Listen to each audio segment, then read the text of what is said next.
بسم اللہ الرحمن الرحیم نحمده ونصلی علی رسوله الکریم اما بعد۔ حضور اکرم سرکار دو عالم صلی اللہ علیہ وسلم کا ارشاد ہے، من کان یؤمن باللہ والیوم الآخر فلا یؤذی جارہ، جو اللہ پر اور آخرت کے دن پر یقین رکھتا ہو اسے چاہیے کہ وہ اپنے پڑوسی کو تکلیف نہ دے۔ پھر ارشاد فرمایا، جو اللہ پر اور آخرت کے دن پر یقین رکھتا ہو اسے چاہیے کہ اپنے مہمان کی عزت کرے۔ پھر ارشاد فرمایا، جس کا اللہ پر اور آخرت کے دن پر یقین ہو اسے چاہیے کہ وہ خیر کی بات کہے یا چپ رہے۔ زبان کی آفتیں بہت سی ہیں، اور جو زبان کی آفتوں سے بچ جاتا ہے وہ بہت سارا خیر پاتا ہے۔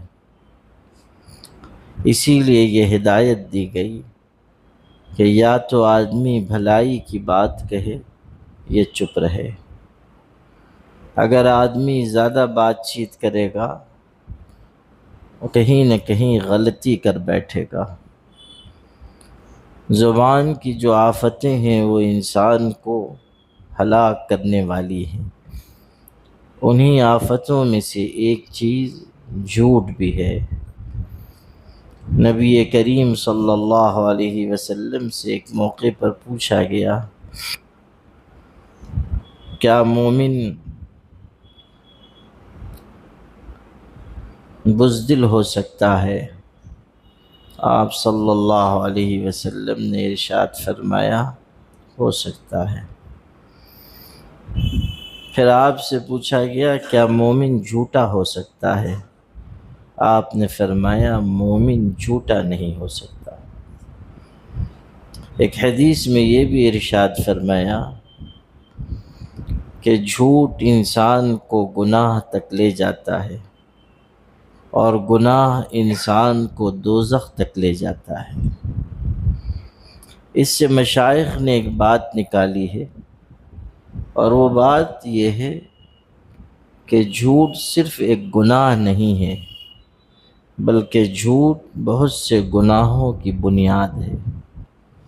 انسان اگر جھوٹ بول رہا ہے تو یہ نہیں ہے کہ صرف ایک گناہ کر رہا ہے، بلکہ اس جھوٹ کی وجہ سے بہت سی غلطیوں اور گناہوں کے دروازے کھل جاتے ہیں۔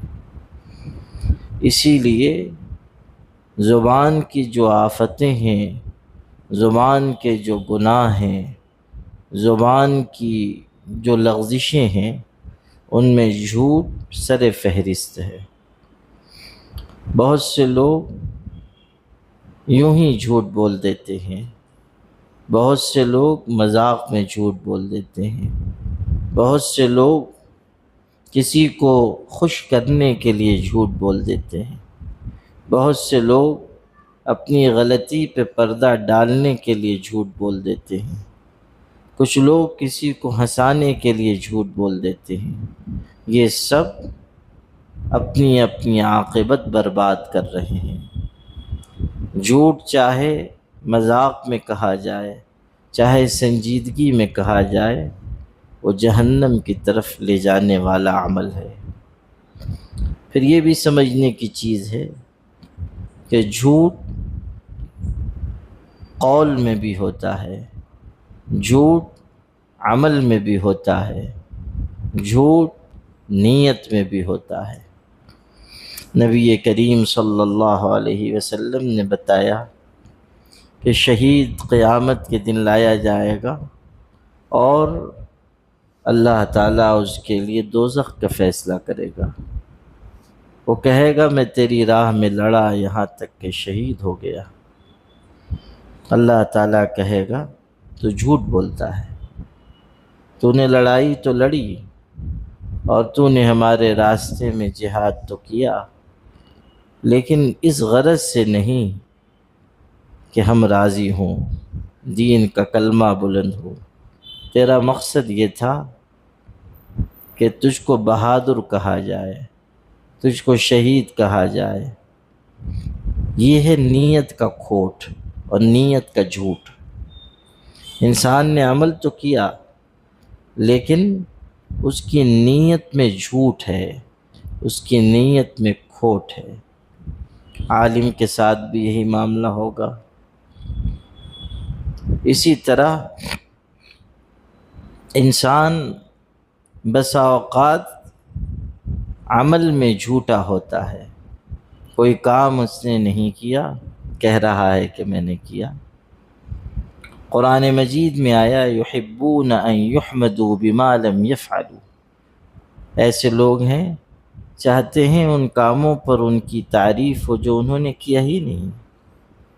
یا ایھا الذین آمنوا لم تقولون ما لا تفعلون، اے ایمان والو وہ بات کیوں کہتے ہو جو کرتے نہیں ہو۔ انسان عمل میں جھوٹا ہوتا ہے اور پھر انسان قول میں جھوٹا ہوتا ہے۔ قول اور عمل دونوں کا جھوٹ اگر آپ کو دیکھنا ہو تو قرآن مجید میں سورہ یوسف میں دیکھیے، کہا گیا جاءوا علی قمیصہ بدم کذب، حضرت یوسف کے بھائی ان کے کرتے پر، حضرت یوسف کی قمیص پر جھوٹا خون لگا کر آئے۔ جاءوا اباہم عشاء یبکون، رات کے وقت روتے ہوئے آئے اور آ کر کہا یوسف کو بھیڑیے نے کھا لیا۔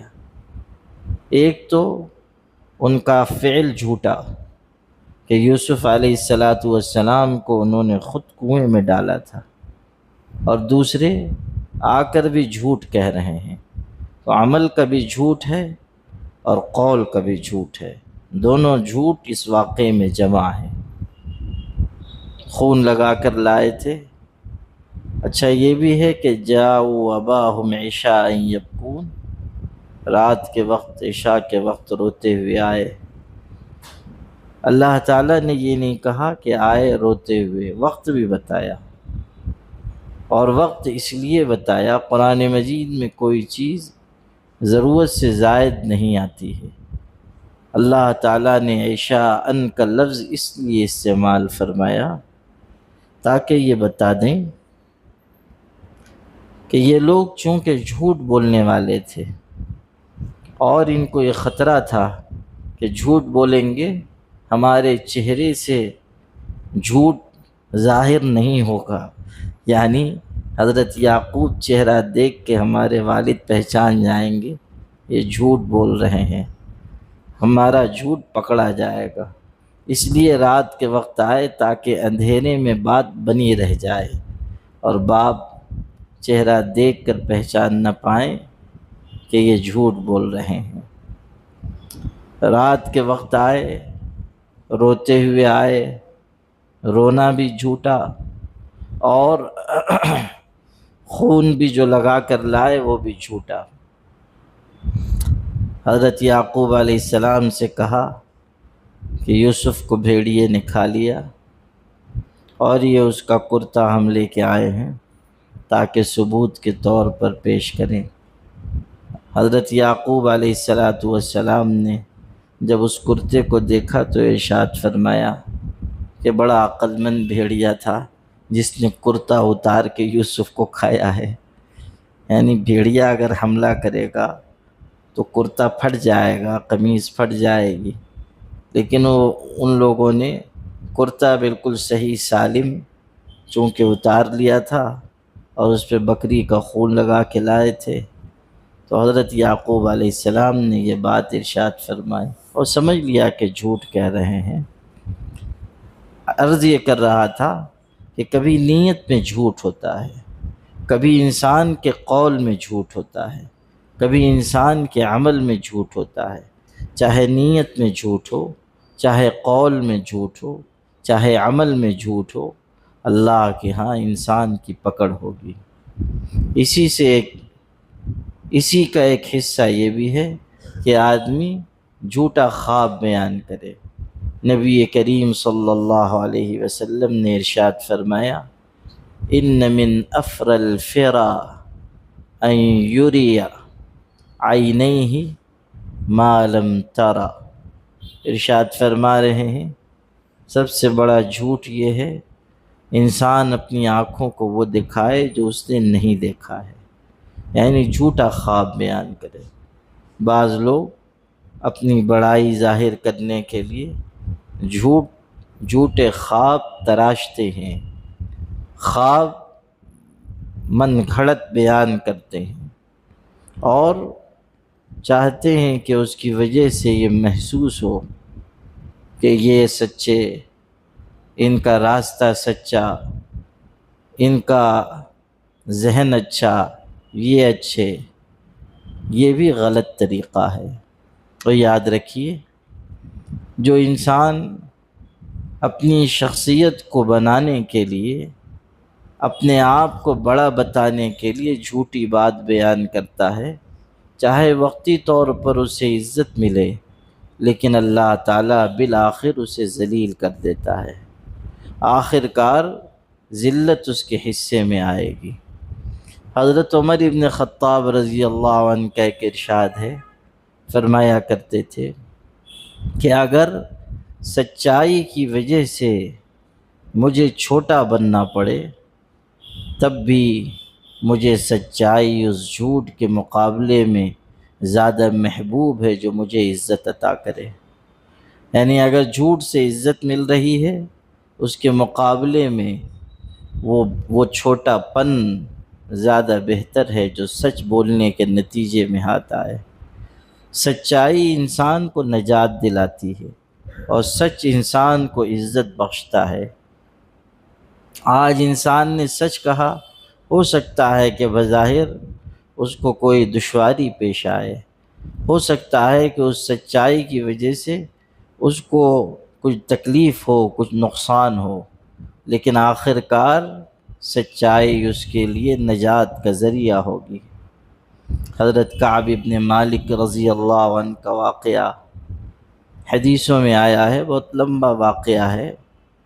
اس کا خلاصہ یہی ہے کہ انہوں نے اپنے آپ کو سچائی کی راہ پر رکھا اور چاہتے تو جھوٹ بول کر وقتی طور پر راحت حاصل کر لیتے، لیکن انہوں نے سچ کہا اور مشکل آئی، پریشانی آئی، ان کا بائیکاٹ ہوا، حضور اکرم صلی اللہ علیہ وسلم نے ان سے بات چیت بند کر دی اور بڑے مرحلوں سے گزرے، لیکن سچ پر جمے رہے، یہاں تک کہ اللہ نے انہیں اسی سچ کے ذریعے نجات عطا کی۔ اور تب انہوں نے حضور اکرم صلی اللہ علیہ وسلم سے یہ بات کہی کہ میں یہ عہد کرتا ہوں کہ سچ کے ذریعے مجھے نجات ملی ہے، اس لیے زندگی میں کبھی جھوٹ کا سہارا نہیں لوں گا۔ تو یہ چیز سیکھنے کی ہے کہ ہمیشہ سچ بولنا چاہیے، ہمیشہ سچائی کی راہ پہ چلنا چاہیے، صاف ستھری بات کہنی چاہیے۔ انسان سچ بول کر اپنے آپ کو، اپنے ضمیر کو بھی سکون پہنچاتا ہے۔ جھوٹا انسان چاہے لوگوں کی نگاہ میں کتنی ہی عزت کیوں نہ حاصل کر لے، اپنی ضمیر کی عدالت میں وہ ہمیشہ حقیر ہوتا ہے، ہمیشہ مضطرب اور بے چین رہتا ہے۔ اسی لیے نبی کریم صلی اللہ علیہ وسلم نے یہ ہدایت دی ہے کہ اپنے آپ کو جھوٹ سے بچاتے رہو، ایاکم والکذب، اپنے آپ کو جھوٹی بات سے بچاؤ، ہر جھوٹے عمل سے بچاؤ، ہر غلط نیت سے بچاؤ۔ اگر اس ہدایت پر ہم عمل کریں کہ ہمیشہ سچ بولنے کی عادت ڈالیں تو ہماری زبان خیر اور بھلائی کے کاموں میں مشغول رہنے والی بن جائے گی اور اللہ کے ہاں ہمیں عزت نصیب ہوگی۔ اللہ تعالی ہم سب کو عمل کی توفیق عطا فرمائے۔ وآخر دعوانا الحمد للہ رب العالمین۔